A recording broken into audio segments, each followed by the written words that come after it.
सबसे पहले इस चैनल, जितने भी हमारे पास चैनल हैं, सबका नाम तो नहीं ले पाऊँगा, बट जितने भी चैनल हमारे पास है सबको पैर छू के प्रणाम। चैनल आप लोग मीडिया प्रभारी जो होते हैं वो कहीं ना कहीं आईना की तरह होते हैं, तो हम आपका मैसेज देना लोगों के लिए बड़ा लाभदायक होता है। और जहाँ तक लिट्टी चोखा का सवाल है, तो लिट्टी चोखा हमारे जीवन से जुड़ी हुई है। मुझे लगता है कि हम गरीबों का खाना अगर कोई है तो लिट्टी चोखा ही है, क्योंकि मैं लिट्टी चोखा बेचकर इतना बड़ा हुआ और मेरे जीवन में लिट्टी चोखा का बहुत योगदान है। उसी के पैसे से मैं आज जो भी हूँ, अपने दर्शकों के बीच में मेरा जो भी उपलब्धि है आज उसी के पैसे की वजह से है। तो लिट्टी चोखा जो एक सिनेमा है, तो हमारे प्रदीप शर्मा जी जो कि इस फिल्म के प्रोड्यूसर हैं, हमारे डायरेक्टर साहब पराग पाटिल जी जो कि हमारी भोजपुरी भाषा से ही नहीं है, लेकिन मेरे साथ इन्होंने 3 सिनेमा बनाया और तीनों के अलग अलग कैरेक्टर इन्होंने डिसाइड किया। और एक तो सिल्वर जुबली हुई बहुत बड़ी सिनेमा, आज माता बहन बेटी जब देखती हैं उस सिनेमा को तो ये कोई नहीं कह सकता कि हमारे भाषा के कोई डायरेक्टर इसको शूट नहीं किया। तो ये एक मराठी होकर और हमारे भाषा को इतना प्यार करते हैं, तो हमारे डायरेक्टर के लिए ढेर सारी शुभकामनाएँ। और लिट्टी चोखा एक ऐसा सब्जेक्ट है जिसमें आपको ये लगेगा कि हाँ, हमारी आज भी किसान जो आत्महत्या करते हैं उसका कारण कहीं ना कहीं हम ही होते हैं, क्योंकि हम अपनों को सपोर्ट नहीं करते, चाहे वो प्रशासन हो, शासन हो, नेता हो, चाहे कोई भी हो। आज अगर किसानों को भरपूर चीज़ें मिले तो शायद आत्महत्या करने की ज़रूरत उसको नहीं पड़ेगी, क्योंकि हमारे भोजपुरी में कहावत है कि बड़े पुत्र पिता के धर्म में खेती उपजे अपना कर्म। तो खेती का अपना कर्म होता है, तो किसान तो खेती के बदौलत ही अपनी ज़िंदगी में जी रहा है। और मुझे लगता है कि दवाई के बिना हम जी सकते हैं, पैसे के बिना हम जी सकते हैं, लेकिन खाना के बिना हम नहीं जी पाएंगे। हमारे पास अरबों रुपया हो जाए सर, बट हम पैसे खाकर नहीं जी सकते। तो किसान आंदोलन के लिए भी कुछ कहेंगे? बिल्कुल, किसान आंदोलन अगर उनके हक की लड़ाई है तो हमेशा उनके साथ हूँ मैं और हमेशा साथ रहूँगा, क्योंकि अगर किसान है तो सर आप भी जिंदा है, मैं भी जिंदा हूँ। अगर खेसारी स्टार आज दुनिया के नज़र में है, चाहे खेसारी बहुत बड़ा आदमी है ये दुनिया के नज़र में, तो ये पैसे खाकर नहीं है, ये अन्न खा के है। तो मेरा खेसारी भी नाम है तो किसी अन्य का ही नाम है। खेसारी एक अनाज होता है, दाल होता है, खाने से पेट खराब हो जाता है। लेकिन मैं देखिए चाना की तरह बिक रहा हूँ, मेरा आज उपलब्धि लोगों के नज़र में चाना की तरह है। तो एक खेसारी को लोगों ने चाना बना दिया, एक किसान के बेटा को। तो किसानी कैसे होती है, खेती में कैसे अन्न उपजाया जाता है, ये मैं जानता हूँ, क्योंकि मैंने खेती की है। मैं धान 5-5 कट्ठा धान, 5-5 बिस्सा धान अकेले रोप देता था, मैं बुआई कर देता था। भोजपुरी सिनेमा को लेकर क्या कहेंगे, क्या भविष्य देखते हैं? देखिए, भोजपुरी सिनेमा में अगर अच्छी सिनेमा बनती है तो उसका भविष्य है। ऐसा नहीं कि भोजपुरी सिनेमा से लोग कट चुके। आज उसका उदाहरण है मेरा सैयारा गिलेना। कोरोना काल में भी मेरे सिनेमा जितनी भी रिलीज हुई सारी कहीं ना कहीं लोगों के नज़र में एक उपलब्धि देकर आई। नोटबंदी में भी मेरे सिनेमा रिलीज हुए तो उसमें भी एक उपलब्धि आई लोगों की। तो कहीं ना कहीं देखिए पर्सनली लोग मेरे से जुड़े हुए हैं।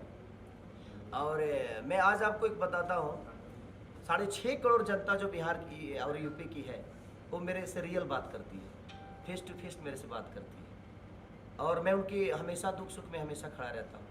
और मेरे बच्चे ऐसे कुछ हैं जो कहीं भी आपदा हो जाती है तो सिर्फ देखिए कि स्टार बनने से आदमी की उपलब्धि नहीं पैदा होती है, मनोरंजन तो हर आदमी कराता है, लेकिन मैं कुछ अलग काम करता हूँ। मैं लोगों की मदद में हमेशा खड़ा रहता हूँ, चाहे वो बाढ़ आ जाए, चाहे कोई भी आपदा अगर आती है हमारी जनता पे, तो सबसे पहले नज़र मैं आता हूँ, क्योंकि मुझे खुशी मिलती है। ये किसान आंदोलन की तरह ही है वो सिनेमा, कहीं ना कहीं दुनिया उससे जुड़ेगी।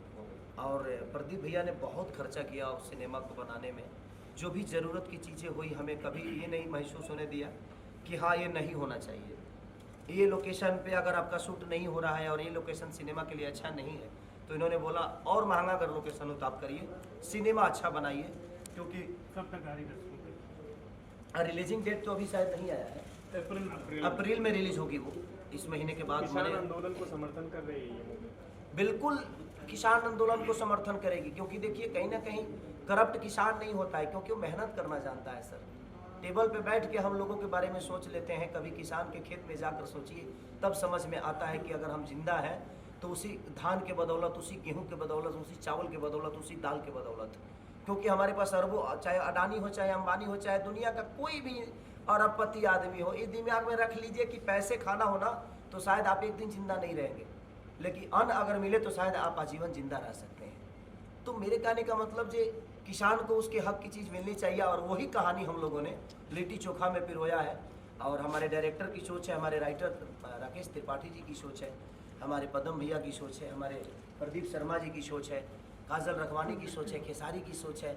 उसमें जितने कैरेक्टर हैं सबकी एक अलग अलग सोच है, सबने अपने विचारधारा को रखा है और हम सबके सुन के काम किए हैं। तो मुझे लगता है कि लिट्टी चोखा है कि भोजपुरी इंडस्ट्री के लिए एक बहुत बड़ी साबित होने वाली है। आप गायक भी हैं, आज होली का मौका है, क्या सुनाएंगे, क्या गुनगुनाएंगे? बस एक ही गाना चल रहा है सर, क्या बताएं, 2 रुपया हो 2 रुपया। हर जगह मैं अभी चला गया था, रात को मैं चला गया बनारस अपने भाई के घर पे, और वहीं से मैंने जिधर रास्ते में गया एक ही गाना बज रहा था मेरा, 2 रुपया हो 2 रुपया। वो गाना इतना पागल किया है कि अब बता रहा हूँ कि 1 महीने में 130 मिलियन है वो गाना। गुनगुनाएं जरा हमारे साथ। अभी तो गुनगुनाया जी। एक्चुअली गला मेरा, मैं 4 दिन से तबीयत खराब में हूँ और इनको पता है, क्योंकि मैं गाऊंगा तो फटे बांस की तरह गाऊंगा। अरे 2 रुपया हो 2 रुपया, चोली रंगाई दे हो 2 रुपया हो, साया रंगाई पौने 2 रुपया। आज हर घर में भी ये गाना बज रहे हैं। एक हमारा मस्ती होता है होली का रंग, तो थोड़ा सा तड़क भड़क गाने की कोशिश करते हैं हम लोग की, ताकि सबका एंजॉय भी हो जाए और सब लोग मज़ा ले लें। तो ये कोशिश रहती है। और आज मैं लगातार, मुझे 7 साल से लग रहा है कि लगातार मैं होली के सारे सॉन्ग मेरे लगातार सबसे ऊपर बजते आपका हैं। बड़ा फेमस सॉन्ग है, नून रोटी खाएंगे छपरा नहीं जाएंगे। सर छपरा नहीं जाएंगे ऐसा नहीं है, वो गाने का भाव था, हम छपरा छोड़ के कहाँ जाएंगे। एक्चुअली गाना था, वो एक मजाक था और मैंने गा दिया, नून रोटी खाएंगे जिंदगी संग ही बिताएंगे। सबका डर से हुए हैं फराई, बताइए लड़की लेके भागेंगे तो उस टाउन में क्या करने जाएंगे। वो एक प्रेमी प्रेमिका का संवाद था कि सबका डर से हुए हैं फरार, अब छपरा लौट के नहीं जाएंगे। हम लड़की लेके भागे हैं सर, छपरा जाएंगे तो गुटा नहीं जाएंगे। और नून रोटी खाएंगे, उसका एक मोहब्बत है कि हम नमक रोटी खा के भी अपने ज़िंदगी को लेके, सर देखिए इसमें भी रोटी आया था, यहाँ भी किसान था। नमक की बात आए तो वहाँ भी किसान है। हमारे जीवन के अगर देखा जाए तो सबसे बड़ा कोई हीरो है तो सर किसान ही है।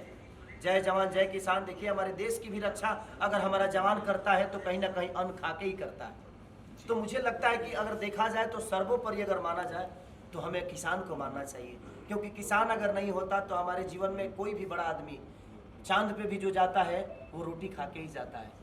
तो हम दुनिया की कोई भी मिशन अगर तय करते हैं तो रोटी खा के ही, चावल खा के ही तय करते हैं। इसीलिए हमारे जीवन में किसान की उपलब्धि सबसे ऊपर होनी चाहिए। खेसारी लाल स्टार पर्दे का हो सकता है सर, लेकिन मुझे लगता है कि रियल ज़िंदगी में अगर कोई स्टार है और स्टारडम है तो वो किसानों का है, क्योंकि उनके बदौलत ही मैं आज कुछ बोल रहा हूँ। अभी 4 रोटी खा के आया तो आवाज़ निकल रही है सर, रोटी नहीं खाता तो मैं भी लड़वा के ही बोलता।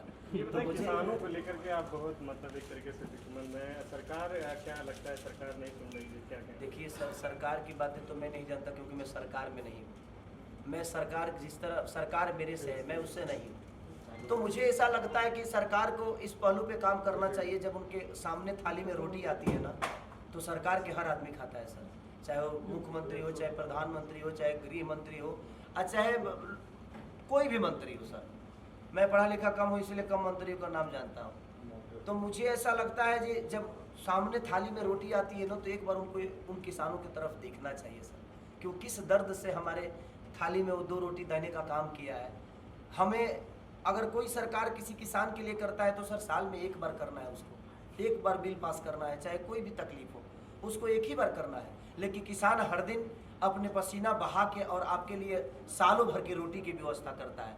तो हमें लगता है कि हमारे अगर कोई असल माँ बाप है, अगर कोई असल हमारी ज़िंदगी का रक्षक है तो कहीं ना कहीं वो किसान है, जो कि हमारे जीवन में सबसे बड़ी उपलब्धि किसानों की। सरकार के लोग क्या लगता है नहीं समझ पा रहे? देखिए ये तो व्यक्तिगत विचारधारा हो गया कि वो क्या समझते हैं, और कि जब तक नहीं समझेंगे तो हम इतने भी कमज़ोर थोड़ी हैं सर। हम भी किसान के बेटे हैं, हम जब तक लड़ना होगा अपने हक के लिए लड़ाई लड़ेंगे, चाहे वो जिस लेवल पे हो।